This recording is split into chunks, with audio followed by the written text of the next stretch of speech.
72세 박창식 할아버지는 젊은 시절부터 자린고비라는 꼬리표를 달고 살았습니다. 어휴, 박씨 아저씨. 맨날 돼지 부속만 사지 말고 좀 좋은 고기 좀 사가요. 됐어. 어차피 고기가 거기서 거기지 뭐. 창식은 남들이 보기에 낡은 옷을 기워 입고 음식 한 조각도 남기지 않았습니다. 저렇게 푼돈까지 아껴서 무덤까지 가져가려고 그러나. 무덤이 뭐야? 당연히 저승까지 가져가서 염라대왕한테 노잣돈으로 주려나 보지. 동네의 고약한 구두쇠로 이름 날리던 창식이었지만 사실 그에게는 그만한 이유가 있었습니다. 창식 씨 안에 있나? 나 이번에 장터에서 옷감 하나 사려고 하는데 돈 좀 빌려줘 봐요. 옷감을 또? 아니, 지난번에도 그 핑계로 돈을 빌려갔잖아요. 그것도 안 갚았고. 에이, 여자 마음처럼 옷감도 날 따라 계절 따라 항상 바꿔줘야 하는 걸 몰라서 그래요. 일단 좀 빌려줘 봐요. 아이, 거참. 알겠어요. 창식은 본래 주변에 베풀기를 좋아하고 돈도 턱턱 잘 빌려주던 사람이었습니다. 친구와 이웃들은 그런 창식을 좋아하기도 하고 이용하기도 해서 돈이 필요한 사람은 누구든 창식에게 빌리지 않은 이가 없었죠. 그런 창식에게는 첫째 딸 은혜가 있었습니다. 아버지, 오늘도 술 한잔하고 오신 거예요? 그래, 오늘도 기분 좋게 한잔했지. 그럼 오늘도 아버지가 사셨어요? 어떻게 알았냐? 우리 은혜가 아주 똑똑하구나. 딸 은혜는 어린 나이에도 영특하고 얼굴이 배곡 같아서 창식의 삶의 등불이자 희망이었습니다. 창식이라고 바보는 아니라서 주변인들이 자신을 이용해 돈을 빌리고 갚지 않는 것을 모르지 않았지만 그래도 은혜야, 이걸 기억하거라. 사람은 뭐든 간에 인정을 베풀어야 한단다. 인사가 만사라고 사람에게 인색하게 굴면 될 일도 어그러지고 말아. 알았어요, 아버지. 앞으로 꼭꼭 명심하면서 살게요. 어떤 말을 하던 방긋 웃는 은혜의 얼굴을 보고 있자면 창식은 세상 모든 시름을 잊고 행복해지는 것 같았습니다. 하지만 그와 은혜에게 시련은 하루아침에 닥쳐왔습니다. 아버지, 머리가 너무 아파요. 처음 며칠은 장기침인 줄 알았는데 점차 끓어오르는 열과 통증, 은혜는 원인을 알 수 없는 병으로 인해 시름시름 앓기 시작했습니다. 창식은 동네 온갖 병원을 다 다녀봤지만 다들 독한 약만 처방할 뿐 이렇다 할 답을 주지는 못했습니다. 은혜야, 정신 차려라, 은혜야. 그리고 그러는 사이 은혜의 상태는 더욱 나빠졌고 창식의 경제 상황 또한 기울어지기 시작했습니다. 결국 창식은 그간 자신이 빌려주었던 돈을 받으러 다녔습니다. 이봐, 용팔이. 내가 얼마 전에 빌려준 돈 있지? 내 딸아이 병원비가 급하니 빨리 갚아주게. 아, 그럼 갚아야지. 그런데 내가 지금 사정이. 지은 엄마, 저번에 옷감 사고 싶대서 내가 준 돈 언제 줄 거예요? 아참, 내 정신 좀 봐. 금방 준다는 걸 깜빡했네. 일단 지금은 없으니까 다음 주까지 좀 기다려 줄래요? 다음 주는 뭐가 다음 주예요? 지금 내 딸 병원비가 없는데. 창식에게 이런저런 핑계로 돈을 빌려갔던 사람들은 정작 창식에게 도움이 필요하자 누구 하나 도움의 손길을 내밀지 않았습니다. 다들 그저 이런저런 핑계로 빠져나가려고 할 뿐이었죠. 아버지, 머리가 아파요. 그러는 사이 제대로 된 치료도 받지 못하고 시든 꽃처럼 저물어가는 은혜를 보며 창식은 절규했고 마침내 은혜가 세상을 떠나고 말자 창식은 자기 머리를 쥐어뜯으며 온 세상에 외쳤습니다. 나 때문이야. 내가 내 딸을 죽인 거야. 저 거지 같은 것들한테 돈을 빌려주지만 않았더라면, 자존심 버리고 술값 몇 번을 덜 냈더라면, 은혜야, 이 못난 아버지를 용서해다오. 한줌 재가 되어버린 어린 딸 은혜의 유골함을 보며 창식은 한동안 폐인처럼 지냈습니다. 그러던 그에게 뜻밖에도 찾아온 생명 둘째 아들 준호. 창식은 준호의 우렁찬 울음소리를 들으며 아들만큼은 첫째처럼 허망하게 잃지 않으리라 다짐했습니다. 준호야, 내가 너에게 딱 한마디만 하마. 창식은 아직 코올리게였던 준호의 얼굴을 마주보며 단호하게 말했습니다. 세상에서 가장 믿을 수 있는 건 바로 돈이다. 친구도, 아내도, 부모도, 자식도 아니야. 바로 돈. 오직 돈뿐이다. 그러니까 절대 잊지 말거라. 알겠니? 창식은 자기 앞에서 고개를 끄덕이는 준호를 보며 만족스럽게 미소 지었습니다. 그렇게 세월은 무상하게 흘렀고 아들 준호는 어느덧 성인이 되어 중견 기업에 들어가 직장 동료와 결혼했습니다. 며느리 차소희는 준호만큼이나 구두쇠인 여자였습니다. 차이가 있다면 조금 더 차갑다고나 할까요? 인간관계가 왜 필요해요? 어차피 돈 때문에 이어지고 돈 때문에 끊어지는 게 인간관계 아니에요? 그런 여자를 아내로 맞아들인 준호 또한 지독한 구두쇠였죠. 아버지가 가르쳐 주신 대로 항상 돈을 함부로 낭비하지 않으려고 해요. 덕분에 이렇게 아파트도 샀고요. 창식은 그런 아들과 며느리를 보며 처음에는 어느 정도 만족을 했습니다. 허망하게 잃어야 했던 첫째 딸 은혜를 기억하며 다짐했던 일들이 이렇게 좋은 결과를 낳았다고 그렇게 생각했습니다. 하지만 그건 창식의 착각이었습니다.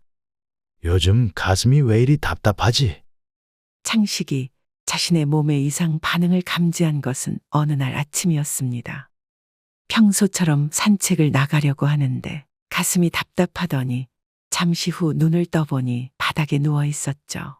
기절을 한 거였습니다. 내가 기절을 한 건가? 무서운 것은 그런 창식을 도와줄 사람이 아무도 없다는 거였습니다. 아내는 이미 몇 해 전 지병으로 세상을 떠났고 남은 건 창식뿐이었으니까요. 집사람을 위해서는 최선을 다했는데 나를 위해서는 돈을 쓰기가 아까워서 원. 아내가 죽기 전 자린고비라는 명성에 맞지 않게 온 정성을 다해 그녀를 대학 병원까지 보내어 치료받게 했던 창식이었습니다. 제발 사람만 줘. 억만금도 필요 없어. 창식은 자린고비이기 이전에 본성은 착한 사람이었기에 가능한 일이었죠. 하지만 그런 노력에도 아내는 세상을 떠났고 이제 창식의 차례가 온 것이었습니다. 고민하던 창식은 준호에게 연락을 했습니다. 몸 상태가 심상치 않으니 병원에 가서 진찰을 받아보겠다는 거였죠. 당연하게도 비용은 모두 창식이 낼 것이고 아들네에 3일 정도만 머물겠다는 부탁이었습니다. 준호는 저희 집에요? 알겠어요. 그럼 날짜를 말씀해 주시면 미리 준비해 놓을게요. 흔쾌히 그런 창식의 부탁을 승낙했습니다. 아무리 구두쇠라도 창식 또한 자신의 아버지이니 천륜을 저버리지 않고 기꺼이 도우려는 것 같았습니다. 하지만 일의 시작은 창식이 준호네 집 현관에 들어서면서부터 시작되었습니다. 찬 기운이 가득하네. 준호네 집은 강남에 있는 꽤나 넓은 평수의 아파트였지만 집 안에는 냉기로 가득했습니다. 준호가 심드렁한 얼굴로 창식을 맞이했습니다. 오셨어요? 짐은 저기 작은 방에 두세요. 준호의 말에 고개를 끄덕이고는 작은 방으로 향했습니다. 마찬가지로 냉기가 가득한 차디찬 방이었습니다. 창식이 준호를 향해 고개를 돌렸습니다. 방이 좀 자네. 보일러는 안 돌린 거니? 아, 원래 저희 보일러는 잘 안 돌려요. 보일러 돌리고 싶으시면 준호가 탁탁 보일러 가동 스위치를 두드리며 말했습니다. 여기 있는 걸로 작동시키시면 돼요. 알겠다. 창식이 얼른 보일러를 켜려고 다가갔는데 가까이서 보니 스위치 하얀 종이에 무언가 조악하게 적혀 있었습니다. 보일러 가동 시 하루마다 2만 원, 보일러 가동 시 2만 원. 준호야, 이게 무슨 소리냐? 아, 그거요? 말 그대로예요. 손님들이 어쩌다 저희 집에서 주무시면 제가 합당한 돈을 받거든요. 돈을 받는다고? 네, 저희 집 아시다시피 서울에서도 손꼽는 비싼 곳이고 이런 집에서 손님으로서 자는 것 자체가 특권이잖아요. 그래서 돈을 받기로 한 거죠. 창식은 이해가 되질 않아 눈을 끔뻑였습니다. 자신도 자린고비이기는 했지만 준호의 경지는 상식을 뛰어넘는 수준이었으니까요. 그럼 나한테도 돈을 받을 거니? 글쎄요, 아버지는 준호가 잠시 망설이는 사이 며느리 소희가 불쑥 고개를 내밀어 말했습니다. 괜찮으시면 아버님도 돈을 지불해 주셨으면 해요. 소희는 웃고는 있었지만 그 속에는 차가움이 가득했습니다. 아버님도 아시다시피 준호 씨가 유약한 구석이 있잖아요? 저번에도 자기 초등학교 동창들한테는 돈을 못 받겠다고 해서 얼마나 귀찮았는데요. 이번에 아버님한테까지 돈을 받으면 준호 씨도 한결 인생을 똑 부러지게 살 수 있을 것 같아서요. 인생을 똑 부러지게 산다고? 이건 똑 부러지게 사는 게 아니라 창식이 무어라 말을 하기도 전에 소희가 입을 열었습니다. 아버님이 알려주신 거 아닌가요? 다른 무엇보다 돈을 먼저 생각하라고요. 그 말에 창식은 입을 다물 수밖에 없었습니다. 소희 말에는 틀린 점이 없었습니다. 창식이 준호에게 인간관계보다 돈을 중요하게 생각하라고 했고 그 결과 소희를 만나 결혼했죠. 하지만 이건 창식이 예상한 수준을 넘어서는 것이었습니다. 그래, 일단은 알겠다. 나는 보일러를 사용하마. 할 말이 많았지만 창식은 일단 입씨름하고 싶지 않아 보일러를 작동하고 짐을 풀었습니다. 하지만 보일러는 시작에 불과했습니다. 아버님, 식사하세요. 소희의 부름에 창식이 주방으로 가자 콩밥에 멸치볶음, 김치가 차려져 있었습니다. 그것을 본 창식은 어이가 없어서 입을 어물대었습니다. 아니, 이게 설마 다 차린 거니? 어디 보릿고개 시절에나 먹을 밥상인데. 창식의 말에 소희는 어깨를 으쓱였습니다. 저희가 원래 집에서 밥을 해 먹지는 않아서요. 보통은 사 먹는 편인데 아버님은 또 배달 음식 싫어하시잖아요? 아니, 아무리 그래도 그렇지. 창식이 무어라 더 말을 하기도 전에 소희는 주방을 떠나 준호가 기다리고 있는 안방으로 갔습니다. 마치 아무 말도 못 들은 척하며 가버린 소희였죠. 창식은 더 말해봤자 소용이 없으리라는 것을 직감하고 자리에 앉았습니다. 그나마 밥도 식어 있네. 창식은 속으로 어이가 없어서 헛웃음을 지었습니다. 내가 준호를 자린고비로 키우기는 했지만 인간 말종, 페류나로 키우지는 않았는데 분명 준호는 창식의 아내를 위해 얼마나 헌신적으로 살아왔는지를 보았습니다. 그런데 이런 식으로 행동하다니 창식은 그런 준호를 이해할 수 없었습니다. 한술 더 뜨는 소희는 더더욱이요. 국물 한 방울도 없는 차가운 식사를 마치고 나서 창식은 안방 문을 두드렸습니다. 안에서 웅성대는 소리가 들리더니 준호가 고개를 내밀었습니다. 왜 그러세요? 아, 다름이 아니라 내일 병원 말이다. 아침 일찍 가야 할 것 같은데. 소희가 모셔다 드릴 거예요. 기름값은 안 받을 테니까 걱정 마시고요. 기름값을 받지 않는다는 걸 대단한 선심 쓰듯 말하는 아들을 보며 창식은 헛웃음이 나오려 했지만 이내 고개를 끄덕였습니다. 그래, 알았다. 화장실은 어디니? 저기 작은 방 뒤쪽에 있어요. 창식은 아들이 알려준 방향으로 이동했습니다. 화장실 전등불을 켜고 안에 들어갔죠. 그리고 화장실 변기를 쓰려고 하는데 물 한 번 내릴 때마다 1,000원 기계가 자동 카운트함. 변기 뚜껑에 적힌 글씨를 보고 창식은 그만 할 말을 잃었습니다. 도대체 이것들 주변 사람들한테 어떻게 하고 사는 거지? 이건 돈을 아끼는 게 아니라 사이코 수준인데. 창식은 슬슬 치밀어 오르는 화를 뒤로하고 변기를 사용한 다음 샤워를 했습니다. 샤워를 마치고 수건을 찾는데 보이지 않았죠. 창식은 어쩔 수 없이 욕실 문을 조금 열어 외쳤습니다. 준호야, 미안한데 수건 좀 다오. 이내 집안 구석에서 구시렁거리는 소리가 들리더니 준호가 수건을 들고 나타났습니다. 고맙다. 창식이 얼른 수건을 받아 쓰려는데 준호가 수건을 놔주지 않고 얼굴을 똑바로 쳐다보며 말했습니다. 1,000원이에요. 뭐라고? 수건 하나 쓰시는데 1,000원이라고요. 굳이 세실 필요는 없어요. 손님용 수건은 따로 표시되어 있거든요. 그냥 알고 계시라고요. 말을 마친 준호가 훌쩍 자기 방으로 돌아갔습니다. 창식은 어이가 없어서 들고 있던 수건을 그대로 바닥에 떨어뜨렸습니다. 내가 방금 제대로 들은 게 맞나? 이제는 수건까지 돈을 받겠다고?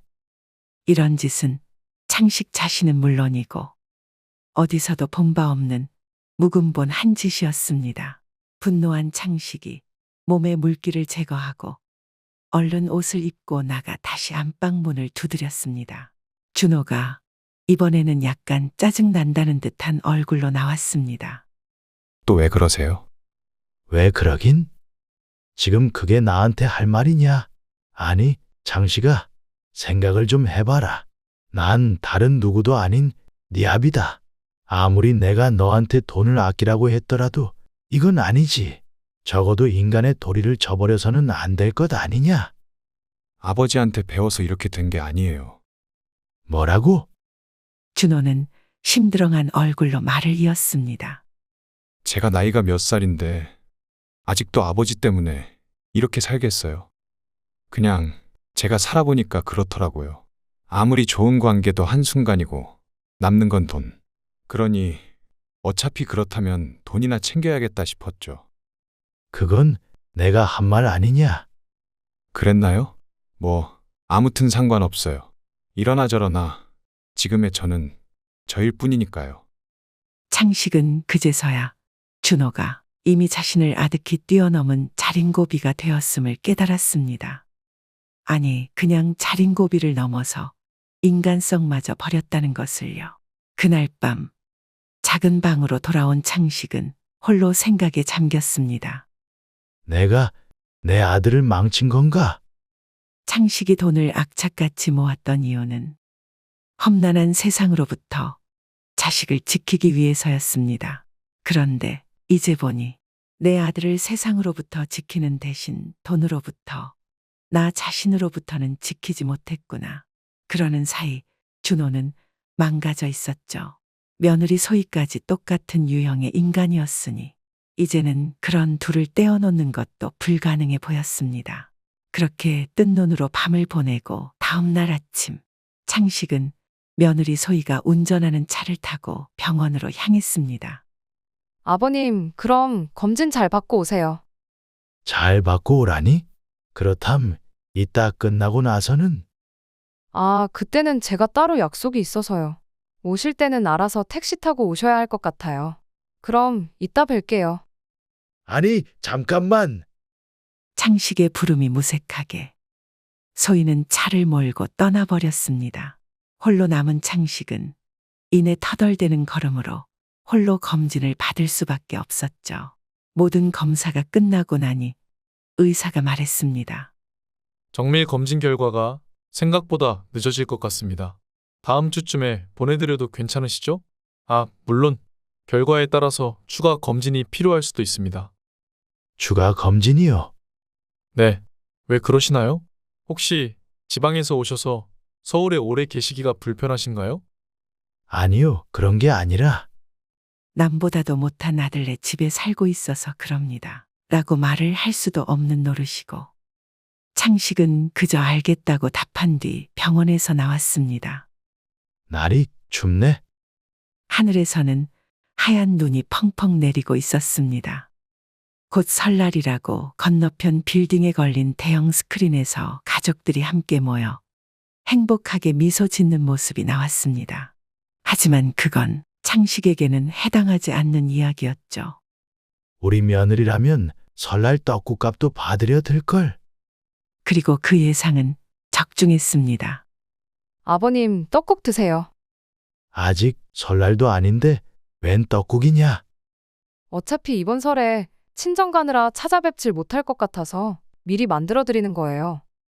소희가 서운한 말을 아무렇지도 않게 하며 떡국을 차려놓았습니다. 창식은 그런 소희의 뻔뻔함에 속으로 혀를 찼지만 이내 숟가락을 들었습니다. 그러다 문득 한 가지 생각이 들어 입을 열었습니다. 설마 이 떡국 값도 내야 하는 거냐? 에이, 무슨 말씀을. 제가 그런 정신 나간 여자로 보이세요? 소희는 서운한 말을 한다며 어깨를 으쓱이고는 말을 이었습니다.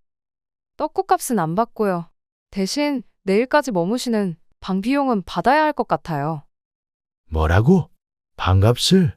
여기가 무슨 호텔도 아니고 네 시아버지한테 그럼 숙박비를 받겠다고?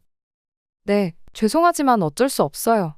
그리고 솔직히 말해서 저희 집이 어지간한 호텔보다 낫죠 뭐. 집도 널찍하고 깨끗한 데다 강남 한가운데에 있잖아요. 소희는 진심인 것 같았습니다. 저런 정신 나간 소리를 하는 며느리를 이렇게 마주보고 있으니 속이 뒤집히는 것 같았죠. 창식은 눈을 질끈 감은 채 말했습니다. 해서 그럼 대체 숙박비는 얼마나 받을 생각이냐? 35만 원이요. 뭐? 35만 원. 고작 사흘에 35만 원을 받겠다는 거냐? 에이, 아버님. 소희가 그런 말씀 말라는 듯 손사래를 쳤습니다. 사흘 동안이 아니라 하루에 35만 원이요. 그러니까 3일 다 하면 총 105만 원이죠. 자신의 당연한 권리를 주장하듯 말하는 소희를 보며 창식은 밥맛이 뚝 떨어졌습니다. 내가 며느리가 아니라 정신 나간 불효시를 집안에 들였구나. 낮게 읊조린 창식은 그대로 숟가락을 식탁에 내려놓았습니다. 그것을 본 소희가 의아하다는 얼굴로 다가왔습니다. 어머, 아버님. 음식 남기시려고요? 입맛 없다. 아이 참, 그러면 음식물 쓰레기값 늘어나는데. 거참. 그놈의 돈. 토악질 나니까 그만 좀 해라. 그 쓰레기값도 내가 주면 될 것 아니냐? 창식이 욕지기가 치밀어 오르는 걸 껴 참으며 말하자 소희는 그제야 고개를 끄덕이며 입꼬리를 올렸습니다. 그럼 쓰레기값도 나중에 아버님 숙박비에 포함할게요. 말은 꾀꼬리처럼 부드러웠지만 그런 소희가 내뱉는 말들은 하수구에서 올라오는 냄새보다 더 역겨웠습니다. 창식은 자신이 처한 현실을 믿을 수가 없었습니다. 지금 이게 정말 현실인가? 내가 저런 여자를 내 아들과 결혼시켰고 내 아들은 지금 저런 것이 좋다고 해벌쭉해서 살고 있는 거야. 이대로 상황을 방치해서는 안 된다는 생각이 들었습니다. 창식은 아직 퇴근하지 않은 아들 준호에게 따로 전화를 걸었죠. 아버지? 무슨 일이세요? 준호야, 퇴근 중이니? 네, 지금 거의 집 앞이에요. 자, 잠깐. 그럼 들어오지 말고 바깥 공원에서 기다려라. 네? 갑자기 왜요? 나가서 설명할 테니까 기다려라. 소희한테는 따로 말하지 말고. 전화를 끄는 창식은 곧바로 공원으로 향해 준호를 만났습니다. 의아하게 서 있던 준호가 입을 열었습니다. 뭐 때문에 그러세요? 추운데 들어가서 이야기하면 안 돼요? 준호야, 한마디만 묻겠다. 네. 너한테 돈이란 무슨 의미냐? 갑자기 그게 무슨 말씀이세요? 뜬금없이. 준호는 무슨 뚱딴지 같은 소리냐는 듯 반응했지만 창식은 진지했습니다. 대답해라. 너한테 지금 네가 가지고 있는 돈이란 무슨 의미냐는 말이다. 제가 가지고 있는 돈이요? 그야 당연히 세상에서 가장 소중한 거죠. 세상에서 가장? 네, 아버지가 그러셨잖아요. 세상에서 믿을 수 있는 건 부모도, 자식도, 친구도, 아내도 아닌 돈뿐이라고요. 역시나 나 때문이었구나. 내가 한 말 때문에 내 아들 준호가 이렇게 망가진 거구나. 창식은 괴로움에 눈을 질끈 감았다가 말했습니다. 준호야, 내가 그런 말을 했던 이유는 다 결국 네가 행복하길 바라서였다. 정상적인 가정을 이루고 돈의 소중함을 알고 그걸 통해 네가 소중하게 여기는 사람들을 지키기를 바라서 그런 거였어. 알아요, 아버지. 준호는 그런 창식이 이상하다는 듯 무감정하게 답했습니다. 그래서 지금 이렇게 잘 살고 있잖아요. 제가 사랑하는 와이프랑. 뭐라고? 그렇담, 준호야. 나는 너에게 소중한 존재가 아니란 말이냐? 에이, 무슨 말씀을 그렇게 하세요. 당연히 아버지도 소중하죠. 하지만 준호가 입을 어물거리며 말을 돌렸습니다. 창식은 아들의 입에서 더 이상 패륜적인 말을 듣고 싶지 않았습니다. 됐다. 그만해라. 듣고 싶지가 않구나. 하지만 제발 정신은 차려다오. 내가 애초에 너에게 돈을 벌라고 했던 이유가 뭔지는 아니? 그랬던 이유는 말하던 창식의 머릿속에 첫째 딸 은혜의 얼굴이 스쳤습니다. 아버지 하고 밝게 웃던 첫째 딸의 얼굴. 그리고 그런 딸을 잃은 슬픔에 악착같이 돈을 모았던 순간들. 그런데 어머니한테 들어서 알아요. 원래 저한테 누나가 있었다면서요? 아, 알고 있었단 말이냐? 준호는 그런 창식을 향해 피식 조소를 지었습니다. 어머니가 말해줬어요. 아버지가 원래는 저런 사람이 아니었는데 누나를 잃고 나서는 돈만 찾는 귀신이 됐다고요. 뭐 어쨌든 안타까운 일이죠. 저한테는 좋은 일이지만요. 너한테는 좋은 일이라니. 그건 또 무슨 소리냐? 창식이 불길한 예감을 억누르고 말하자 준호가 차가운 표정으로 답했습니다. 어쨌든 그 누나가 죽은 덕분에 아버지가 정신을 차린 거잖아요. 그게 아니었으면 우리 집은 여전히 거지로 살았을 테니까 그런 점에서는 잘 죽어줘서 고마운 거죠. 잘 죽어줘서 고맙다고? 창식이 더 이상 참지 못하고 준호의 멱살을 움켜잡았습니다. 네가 지금 제정신이냐? 감히 내 딸을 두고 네 누나를 두고 그따위 소리를 해? 그동안 참아왔던 울분이 솟구쳤습니다. 다른 무엇도 아닌 창식이 지금껏 돈을 모아왔던 이유. 은혜를 모욕하는 말에 창식은 분노를 참을 이유도 생각도 없었습니다. 하지만 그런 창식과 달리 준호의 반응은 냉담했습니다. 아, 진짜 왜 이러시는 거예요? 이것 좀 놓고 말하세요. 준호가 창식의 손을 거칠게 뿌리치자 창식의 늙은 몸은 무기력하게 바닥에 널브러졌습니다. 하늘에서 눈이 내리기 시작했고 차가운 눈송이가 창식의 몸을 덮었습니다. 준호가 그런 창식을 얼음처럼 차가운 시선으로 노려보며 말했습니다. 내가 어렸을 때는 맨날 돈 그러시던 양반이 이제 와서는 따뜻한 가장인 척 하시려는 거예요? 소용없으니까 꿈 깨세요. 그런 게 아니다. 애초에 내가 돈을 벌려고 했던 이유가 바로 가족 때문이었다고요? 그러니까 그런 어이없는 소리 좀 그만하시라고요. 제가 볼 때 아버지는 철저한 사이코 위선주의자예요. 자기는 돈밖에 몰랐으면서 늙고 나니 이제와 가족을 챙기려고 하는 인간이요? 준호가 짜증난다는 듯 바닥에 침을 탁 뱉었습니다. 그래도 걱정은 마세요. 그동안 저를 키워주신 값은 잊지 않고 치를 테니까 장례식 정도는 돈 안 받고 치러드릴게요. 아참, 그리고 저희 집에 머물렀던 대가로 돈은 진짜 내셔야 합니다. 농담 아닌 거 아시죠? 이유가 뭐냐? 무슨 이유요? 나한테 이러는 이유가 뭐냐는 말이다. 네 말대로라면 내가 너한테 돈의 소중함을 알려줬고 먹여주고 재워줬으니 이제 나한테 갚아야 하는 것 아니냐? 아, 그거요. 준호가 자기 머리를 극적이며 말했습니다. 그냥 이제는 아버지가 늙으셨잖아요. 그러니까 냉정하게 말하면 아버지의 가치가 돈의 가치보다 떨어진 거죠. 솔직하게 말해서 이번에 건강검진 비용도 낭비라고 생각이 들긴 했는데 그것까지 말하면 너무 냉혈한 같아서. 준호야, 무튼 전 먼저 들어가 볼게요. 너무 춥네요.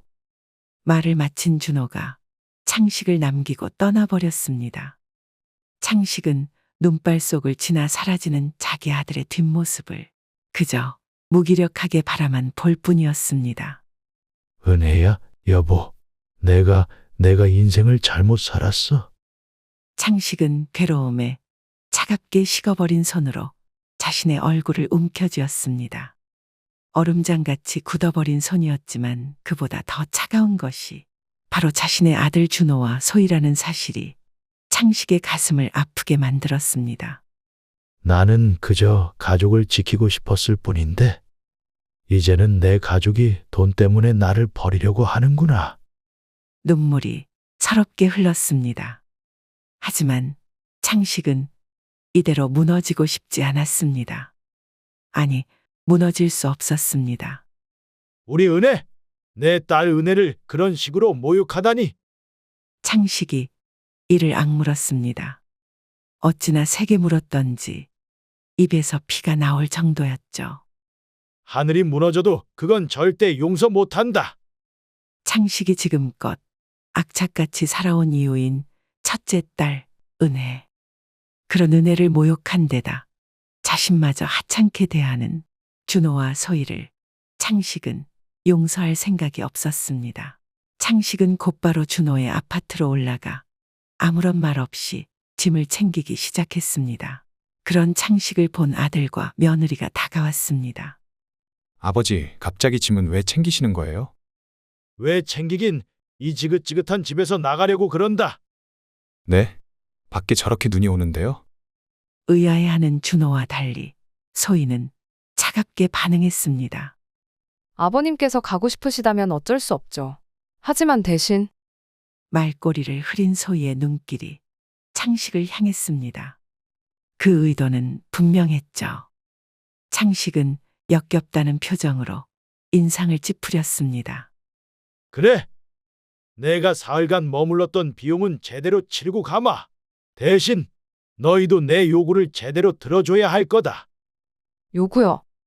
그래, 나한테서 돈을 받아갔으면 응당 영수증을 줘야지.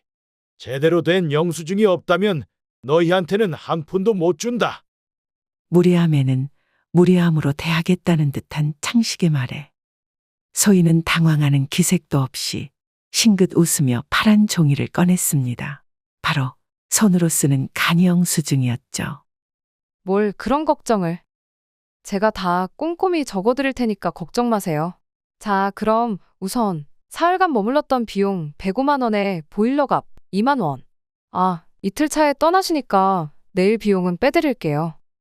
선심 쓰듯 말하는 소희를 보며 창식은 오장육부가 뒤틀리는 기분이었지만 그래도 창식은 이를 악다물고는 소희가 써준 간이영수증을 받았습니다. 모두 합하니 150만 원이 넘는 영수증이었죠. 창식은 자신 앞에서 나란히 선 아들 준호와 며느리 소희를 노려보았습니다. 그래, 너희가 진짜로 나한테서 이 돈을 받아낼 작정이구나. 물론이죠, 아버님. 자, 그럼 어서. 그래, 정 그렇게 받아야겠다면. 창식이 마구 챙기던 가방 속에서 지갑을 꺼냈습니다. 평소 돈을 아끼던 창식답게 지갑 안에는 두툼한 현찰이 가득 담겨 있었습니다. 창식이 돈을 꺼내 둘에게 건넸습니다. 자, 너희가 그렇게 좋아하는 돈이다. 감사합니다, 아버님. 소희가 주저도 없이 얼른 받으려던 찰나 창식이 그녀에게 돈을 내어주지 않은 채 말했습니다. 그래, 네가 정말로 나한테서 돈을 받았다, 이거지? 창식의 눈빛은 날카로웠습니다. 소희는 그런 창식에게 고개를 갸우뚱 기울였습니다. 네, 주시니까 받은 거죠. 뭐 문제라도 있나요? 문제라 글쎄. 소희가 낑낑대며 돈을 받으려던 것을 창식이 돈다발을 잡고 있던 손에 힘을 풀자 소희가 꽈당 소리와 함께 바닥에 엉덩방아를 찧었습니다. 아, 아버지, 뭐 하시는 거예요? 준호가 소희를 일으키며 성질을 냈지만 창식은 그런 준호에게 눈길도 주지 않은 채 말했습니다. 성질 부리지 마라. 지금부터 너네 운명을 작살내줄 참이니까. 창식이 말과 함께 꺼낸 것은 오래되고 두꺼운 가죽 책자였습니다. 그것을 본 소희가 눈을 끔뻑였습니다. 그게 뭐예요? 장부다. 장부요? 그래, 그동안 내가 준호 너는 물론이고 소희 너에게까지 투자하고 빌려주었던 돈들의 장부. 네? 아니, 아버님. 참 웃기는 일이야. 고작해야 중소기업 회사원 둘이서 강남의 집을 자기들 힘으로 샀다고 생각하다니 나한테 돈을 빌려서 갚지도 않고 갭 투자에다가 온갖 더러운 투자는 다 해놓고 이제 와서 나하고 돈의 가치를 우는애. 창식이 날카로운 눈으로 둘을 노려보자 준호와 소희는 늦은 밤에 범이라도 마주친 듯 그 자리에서 몸을 굳혔습니다. 아버지, 그걸로 뭘 하시려는 건데요? 뭘 하긴 작살낸다니까. 어디 보자. 너희 둘이 처음 결혼했을 때 내가 내어준 돈만 해도 4억이 넘는구나. 거기에 더해서 그간 투자금이니 용돈이니 해서 내가 또 준 돈이 다 해서 10억. 그 외 잡다한 것까지 다 하면 창식이 회심의 미소를 지으며 말했습니다. 이자까지 다 하면 50억은 훌쩍 넘을 것 같은데 이 아파트 가격이 얼마라고 했지? 이 20억이요. 그래, 20억이라. 고작 그 정도로는 여기 장부에 적힌 부채를 갚기에는 택도 없을 것 같은데. 아버지, 하지만 그건 아버지가 말 그대로 저희한테 주신 돈이나 다름없잖아요. 누가 그러든 네? 누가 너한테 그냥 돈을 줬다고 했냐? 이 말이다. 내가 여기 떡하니 박준호에게 빌려줌이라고 적어놨는데 그뿐인 줄 아니? 너는 멍청해서 기억도 못하겠지만 그때마다 내가 차용증도 쓰게 했다. 그래, 물론 그때는 진짜 받을 생각은 아니었지. 그저 너를 교육시킬 생각이었어. 그런데 이제 보니 천만다행이구나. 차용증을 적지 않았으면 내가 지옥의 구렁텅이로 빠질 뻔했으니까. 아버지, 제발 진정하세요. 아버지라고 부르지 마라. 창식이 떨리는 목소리로 말을 이었습니다. 도대체 어떤 자식이 아버지를 10,000원짜리 한 장보다 못하게 여긴다는 말이냐?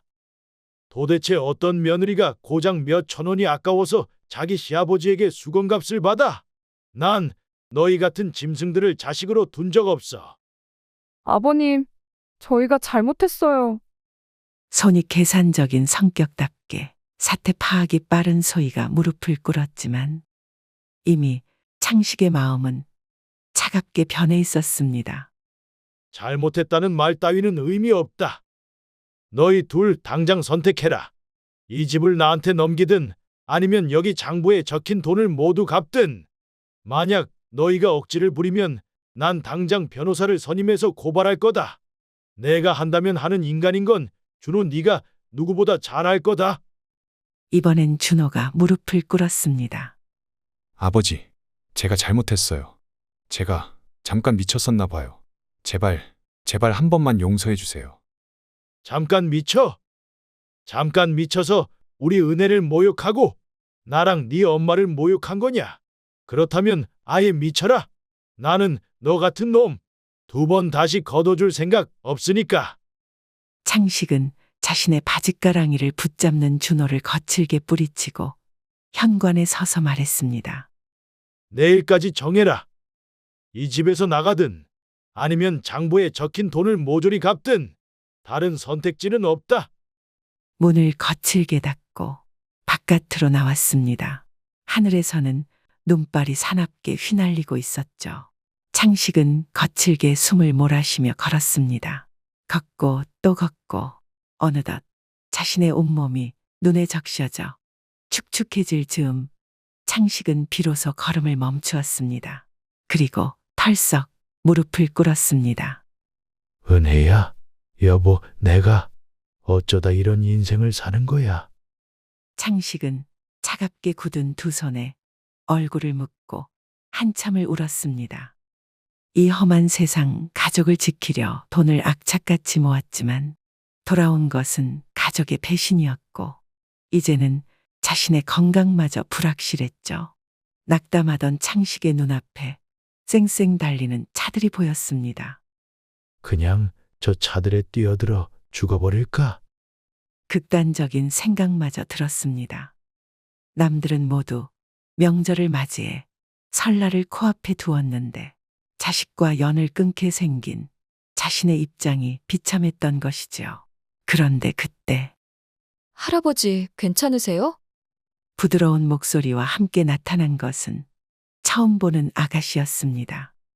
이상한 것은 그런 아가씨의 얼굴이 어딘가 낯이 익다는 것이었지만 창식은 이내 미친놈처럼 길바닥에 주저앉아 있는 자신의 상태 때문에 시선을 땅에 고정했습니다. 네, 괜찮습니다. 걱정 말고 아가씨 가시던 길 가세요. 제가 방해한 것 같네요. 알겠습니다. 참, 그래도 이거 제가 쓰던 핫팩인데 괜찮으시면 쓰세요. 창식은 눈앞에 내밀어진 핫팩을 멍하니 바라보다가 이내 얼른 받았습니다. 부끄러워서였습니다. 핫팩을 잃은 아가씨의 손은 무척이나 따스해 보였습니다. 이내 아가씨가 창식을 잠시 바라보더니 천천히 멀어지기 시작했습니다. 문득 이상한 느낌이 든 창식은 고개를 들어 아가씨의 뒷모습을 바라보았습니다. 이상했어요. 신기하리만큼 아가씨가 코너로 사라지기 직전 창식이 목소리 높여 말했습니다.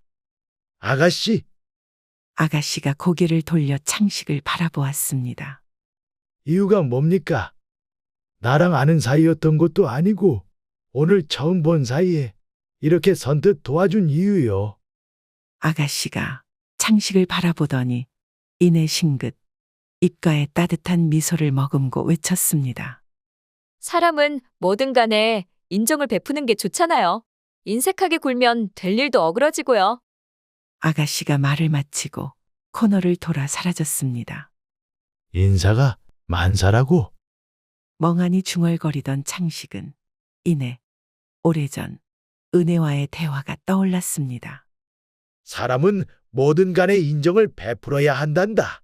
인사가 만사라고 사람에게 인색하게 굴면 될 일도 어그러지고 말아. 알았어요, 아버지. 앞으로 꼭꼭 명심하면서 살게요. 오래전 은혜와 나누었던 말. 그것을 아가씨가 그대로 했다는 것을 깨달은 창식이 허겁지겁 자리에서 일어나 아가씨가 있던 곳으로 달려갔습니다. 아가씨, 하지만 그곳에는 아무도 없었습니다. 그저 펑펑 한방눈만이 온 세상을 뒤덮을 뿐이었죠. 은혜가 설마? 아니야, 그럴 리가 없는데. 하지만 왜 하필 지금? 이내 창식은 차도를 바라보았습니다. 자신이 조금 전까지만 해도 모든 것을 포기하고 죽으려 했던 것을 깨달았죠. 창식은 여전히 자신의 손에서 따뜻한 온기를 발산하는 핫팩을 양손으로 소중히 쥔 채 숨죽여 울었습니다. 은혜야, 내가 미안하다. 네 아버지로서 난 자격이 없구나. 창식의 머릿속에서 모든 것이 주마등처럼 스쳤습니다.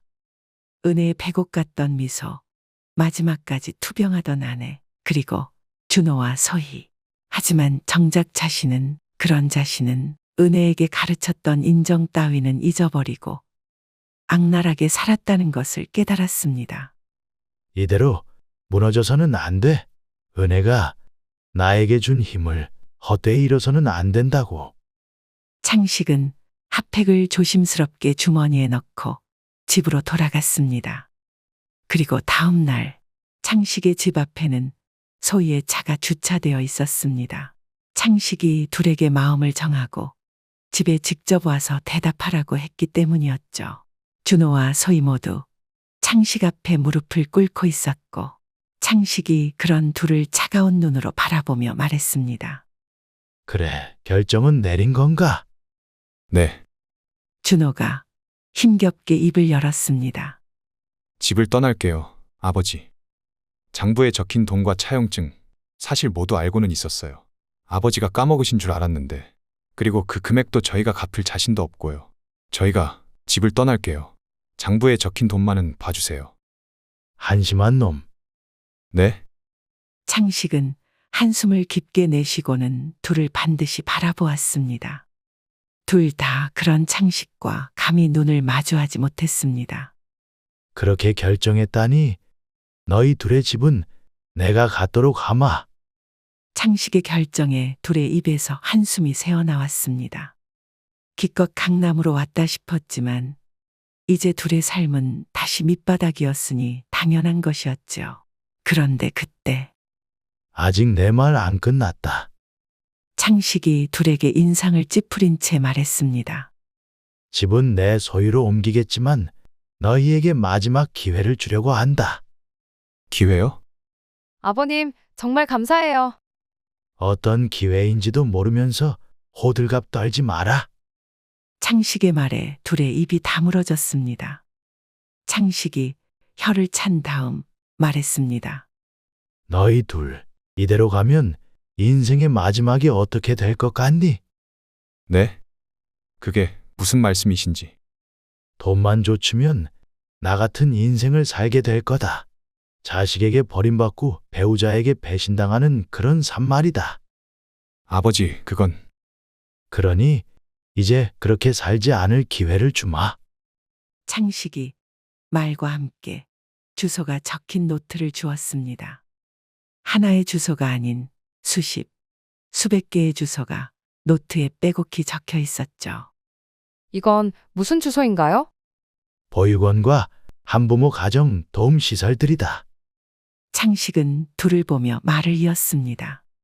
앞으로 너희 둘 매주마다 시간 내서 계속 자원봉사를 다녀라. 그렇게 10년, 딱 10년을 채우면 너희에게 이 집 돌려주마. 네? 10년이나요? 왜? 싫으냐? 그럼 너희 능력으로 이 집을 다시 살 수는 있고. 아니 그게 아니라 준호가 투덜거렸지만 소희가 그런 준호를 말렸습니다. 그럼 정말로 저희가 10년 동안 매주 자원봉사를 하는 게 전부인가요? 다른 요구는 없으시고요? 그래, 그게 전부다. 다만 한 가지, 이걸 잊지 마라. 난 평생 돈보다 중요한 건 없다고 말하던 사람이다. 그런데 그런 내가 이제 와서 왜 갑자기 생각을 바꿨는지 그걸 천천히 생각해 봤으면 좋겠구나. 그날 대화 이후 준호와 소희는 생각해보겠다며 떠났지만 얼마 지나지 않아 답이 돌아왔습니다. 창식의 말대로 해보겠다는 거였죠. 결정이 난 이후 창식은 홀로 은혜의 유골함과 마주 앉았습니다. 은혜야, 왜 그때 나타난 거니? 창식은 간절히 물었지만 돌아오는 답은 없었습니다. 은혜야, 왜 그때 나타난 거냐니까. 왜 그때 그냥 내가 죽게 내버려 두지 않고 이렇게 네 아비답지 못하게 부끄럽고 한심한 인생을 살았던 나를 왜?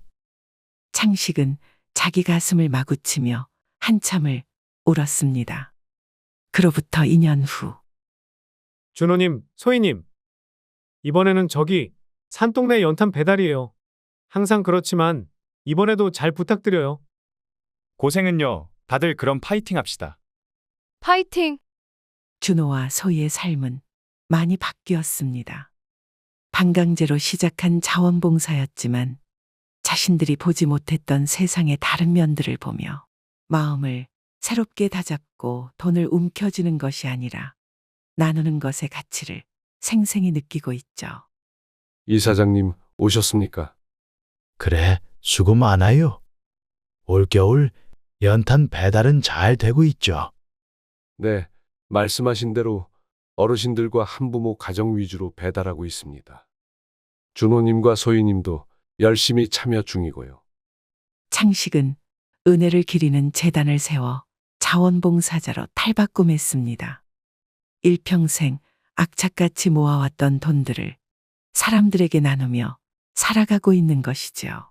낡은 집들이 모인 빈민가, 연탄 트럭 옆에 서서 열심히 일하는 자원봉사자들을 지켜보던 창식의 눈에 한 사람이 보였습니다. 연탄 안 놓치게 조심하세요. 밝게 웃는 미소 그리고 따뜻한 목소리. 눈이 오던 밤 창식에게 핫팩을 주고 갔던 아가씨였습니다. 저기, 저 아가씨는 창식의 말에 곁에 있던 재단 직원이 입을 열었습니다. 아, 은혜님이요. 이번에 새로 들어온 아가씨입니다. 젊은 아가씨가 아주 싹싹하고 밝아요. 이름이 은혜예요. 네, 김은혜. 제 친구 딸입니다. 잠시 불러올까요? 아니, 아니에요. 그냥 창식은 제자리에 서서 그런 은혜를 한참 동안이나 바라보았습니다.